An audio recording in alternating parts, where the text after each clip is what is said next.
Nag-umpisa na ngayon ang in-season o NBA Cup Tournament. Bininyagan agad yan ng Lakers kontra Memphis Grizzlies. Sa pagbabalik ni Luka at Marcus Smart, magandang buena mano nakuha nila. Panalo sila kontra sa Grizzlies dahil minalas itong si Morant. Ang Lakers may 31-27 sa first quarter, hindi ganong kalaking age. Pagpasok ng second quarter naman, gumawa ang Memphis ng 24-42, 34-22 sa third quarter. Ang Lakers bumawi pagpasok ng fourth quarter mula sa 28-21. Sa fourth quarter yan bumalik sa lineup dyan itong si Luka at Smart. Si Luka gumawa ng 44 points, 12 rebounds, career high na naman.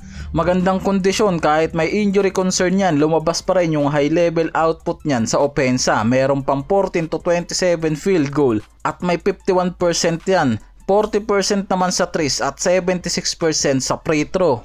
Si Smart may 8 points, 3 assists at 2 steals. Si Ayton may 9 points lang pero may suporta yan sa rim protection at rebounding bago ilabas ng second half. Dahil sa back issue problem na naman, yan na naman yung problema niya sa injury. Samantalang si Reeves, ang second leading scoring ng Lakers mula dito kay Luka.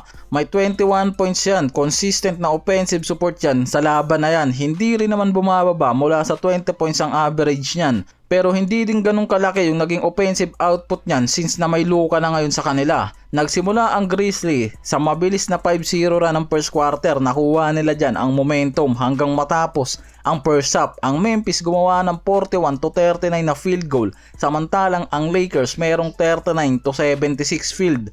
Sa threes naman ang Memphis merong 14-45. Samantalang ang Lakers nagdomina dyan. Mula kay Luka, Laravia at Reeves meron silang 13-38. At mas mataas talaga yung percentage mula sa 34.2%. Ang Lakers nakagawa dyan ng 13 turnovers sa game. Mataas na turnover sa game yan Samantalang ang Grizzlies may 11 turnovers. Nakabawi lang talaga ang Lakers dyan pagdating sa late game. Ang momentum ng laro lumipat sa Lakers sa second half na, lalo na nang bumagal ang Grizzlies sa opensa. Ginamit ng Lakers yung pagkakataon para makapag-push sa tamang tempo nila at nakuha nila dyan ang momentum. Merong balance effort, hindi lang star ang nagdala, merong contribution mula sa role players at bench nila. Si Smart, Laravia, Dalton, Kinnick, Hachimura gumana sa game na yan. Sa third quarter at fourth quarter, nag-shift ang momentum sa Lakers. Naging agresibo sila mula opensa at depensa. Nagsimula ang run ng mga yan at sa huling bahagi, nakontrol nila yung game dahil sa mga outside shooting. Sa madaling salita, kahit na nahirapan sa unang part ang Lakers, hindi pumayag to na mawala sa momentum. Ipinakita nila yung matibay na resilience at mahusay na coaching adjustment. Ang Lakers nagkaroon ng mas maayos na control sa late quarters, kabilang yung pagpigil nila sa scoring burst ng Grizzlies at pagkuha sa tamang tirada sa opensa. Yan din kasi yung pinoproblema ng Lakers sa sistema pagpasok ng third to fourth. Ngayon nakita naman natin na nasolusyonan ni JJ Redick.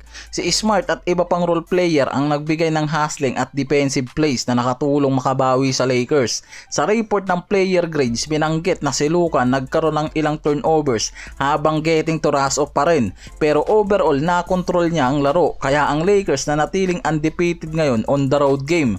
Sa 6 na games na yung panalo nila sa regular season, maganda yung naging pagbabalik nitong si Luka at Smart sa lineup. Mula sa offensive at defensive rotation nila, parang walang iniindang injury araw yung mga to.